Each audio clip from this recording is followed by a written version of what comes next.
نحمده ونصلي على رسوله الكريم اما بعد فاعوذ بالله من الشيطان الرجيم بسم الله الرحمن الرحيم رب اشرح لي صدري ويسر لي امري واحلل عقدة من لساني يفقهوا قولي اللهم انفعنا بما علمتنا وعلمنا ما ينفعنا وزدنا علما آمین یا رب العالمین۔ چلتے ہیں اپنی ڈائری کی طرف۔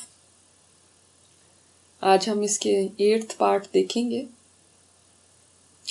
آج صبح سے مجھے بہت زیادہ درد ہو رہا ہے، میری طبیعت بالکل اچھی نہیں ہے، مجھے پین کلر بھی لگایا گیا مگر کچھ دیر کے لیے تھوڑا سا فرق پڑتا ہے، پھر وہی حالت ہو جاتی ہے۔ درد سے جب بہت بے چین ہوتی ہوں تو سوچتی ہوں یہ درد اتنا تکلیف دہ ہے تو آخرت کے درد کا کیا حال ہوگا۔ یہاں تو آ کر نرس مجھے کچھ نہ کچھ پین کو دور کرنے کے لیے دے دیتی ہے، وہاں پہ کون سا پین کلر ہوگا جو مجھے لگایا جائے گا۔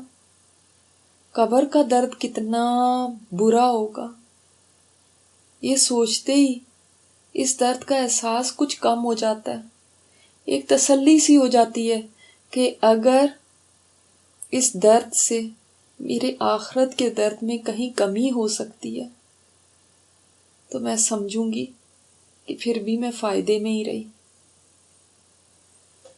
آج میں سارا دن سے اپنے بیگ سے چیزیں نکال کے چیک کر رہی ہوں۔ آپ سوچ رہے ہوں گے وہ کون سا بیگ ہے؟ اور دراصل میرے اعمال کا بیگ ہے۔ میں اپنے ذہن میں، اپنی سوچوں میں ایک ایک عمل کو اس بیگ سے نکالتی ہوں، جانچتی ہوں، پرکھتی ہوں، پھر سائڈ پہ رکھتی ہوں۔ سوچ رہی تھی آگے جا کے بھی تو چیکنگ کروانی ہے تو کیوں نہ پہلے خود تو دیکھ لوں میں نے اس میں کیا کیا جمع کیا ہوا ہے۔ میں نے سب سے پہلے اپنی نماز بیگ سے نکالی تو وہ تھی تو پوری مگر اس کی حالت اس قدر بری تھی، میں نے اس کو الٹ پلٹ کے دیکھا، بالکل جیسے میں کسی کو گفٹ دینے لگتی تھی تو ہمیشہ چیز کو الٹ پلٹ کر کے ضرور دیکھتی تھی کہ کسی کے ہاں لے جانے کی قابل بھی ہے یا نہیں۔ اسی طرح جب میں نے اپنی نماز کو چھان پھٹک کیا تو کہیں سے بھی وہ اس قابل نہیں تھی کہ رب العالمین کے سامنے دکھاؤں۔ یہ تو وہ نماز تھی کہ مجھے ڈر لگنے لگا کہیں میرے منہ پر نہ دے ماری جائے، شرم آنے لگی کہ کیسے اس کو دکھاؤں گی۔ نہ رکوع مکمل، نہ سجدے، نہ اس میں سکون، نہ اس میں دھیان، نہ اس میں اول وقت کا پاس۔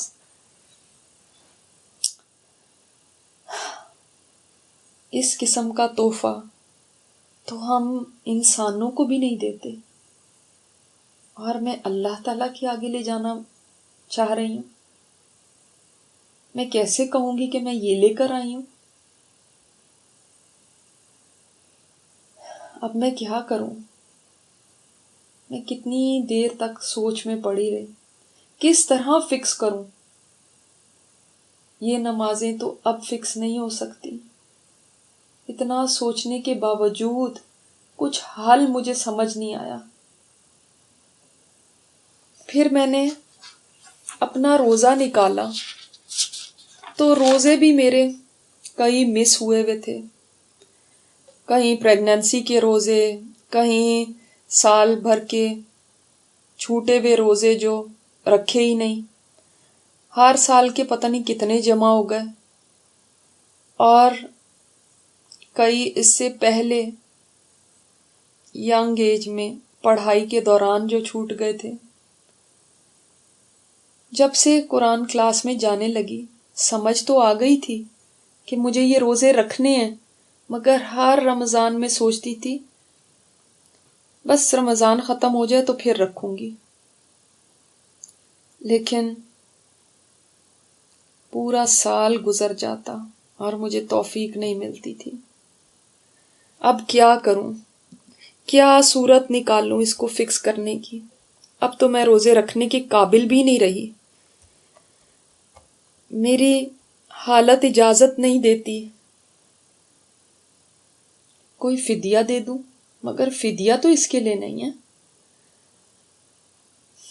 لیکن یہی بیسٹ ہے جو میں کر سکتی ہوں۔ پھر میں نے اپنے فرض زکوٰۃ کو نکالا۔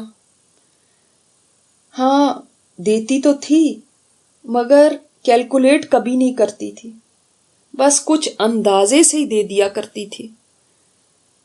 میں نے کبھی ایک ایک ڈالر کا حساب نہیں کیا تھا، اپنے زیوروں کا حساب نہیں کیا تھا۔ اب پتہ نہیں وہ پوری تھی بھی یا نہیں، کہیں کم تو نہیں تھی۔ اب سمجھ نہیں آ رہا اس کا کیا کروں، کتنی دوں، کتنی کمی تھی۔ سال ہا سال گزر گئے، اب کہاں مجھے یاد ہے۔ اور جب شادی ہوئی تھی تو اس کے بعد تو یہ احساس ہی نہیں تھا کہ زکوٰۃ بھی دینی ہے، نہ کسی نے سمجھایا تھا۔ ہم بھی شادیوں پر ہر طرح کا طوفان اٹھاتے ہیں، مگر کبھی کسی کو یہ توفیق نہیں ہوتی کہ وہ بچوں کو یہ سمجھا دیں کہ اب یہ زیور تمہارا ہے، اب آئندہ اس کی زکوٰۃ تمہارے اوپر ہے، تم نے دینی ہے۔ چند سال تو بغیر زکوٰۃ دیے ہی گزر گئے، اس کے بعد دینی شروع کی جب کسی نے بتایا۔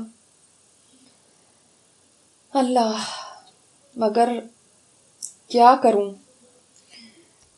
کروں کہ یہ سب کوتاہیاں جو مجھ سے ہوئیں، اب میں ان کو کیسے پورا کروں؟ میں ان کو کیسے ان کا حساب لگاؤں گی؟ کیسے دیکھوں گی میرے ذمے کیا کچھ ہے ادا کرنا؟ اب تو میرے پاس وقت بہت کم رہ گیا، میرا ذہن اتنا کنفیوز ہے۔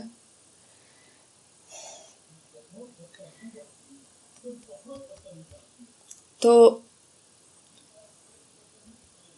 اب حج کے اوپر آئی میں۔ اب حج دیکھا تو میں نے حج تو کیا تھا، اور لیکن وہ ایسا حج تھا کہ جس میں مجھے سمجھ نہیں تھی۔ میں سارے حج میں کبھی گرمی کی شکایت کرتی، کبھی بھیڑ کی، کبھی لوگوں کے دھکوں کی۔ میرا حج کیا تھا؟ بس غصے، بے صبری اور شکایات کا ایک مجموعہ۔ کبھی حکومت کو کوستی، کبھی ایجنٹ کو۔ صبر نام کی کوئی چیز میرے اندر نہیں تھی۔ سارا وقت میں نے اپنی زبان نہیں روکی، کبھی ایک بات پر شکایت کی، کبھی دوسری پر۔ اور تو اور اپنے شوہر سے بھی لڑ پڑی، ان کو بھی کچھ کہہ دیا غصے میں۔ احرام میں جہاں لڑائی منع تھی، یہ بھی کر بیٹھی۔ اب پتہ نہیں اس حج کی قبولیت بھی ہوگی یا نہیں۔ اب تو میں دوبارہ حج بھی نہیں کر سکتی۔ میں جیسے جیسے اپنے یہ بڑے بڑے آئٹمز بیگ سے نکال رہی تھی، میرا خوف بڑھتا ہی جا رہا تھا۔ یہ وہ آئٹم ہے جو ہیوی ویٹ تھے میرے پاس، اور انہی کا برا حال تھا۔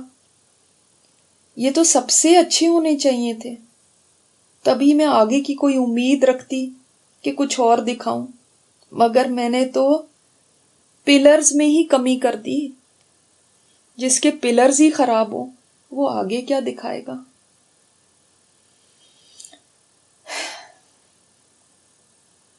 میرے اندر سے آواز آئی، تمہیں اب یاد آیا یہ سب؟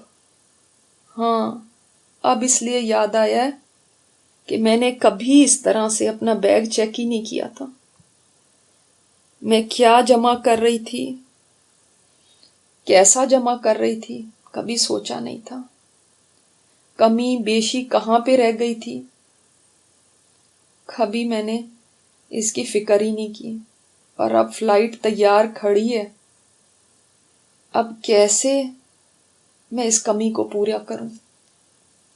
ایسا نہیں تھا کہ میں بالکل دین سے دور تھی، میرے پاس نماز بھی ہے، روزہ بھی ہے، زکوٰۃ بھی ہے، حج بھی ہے۔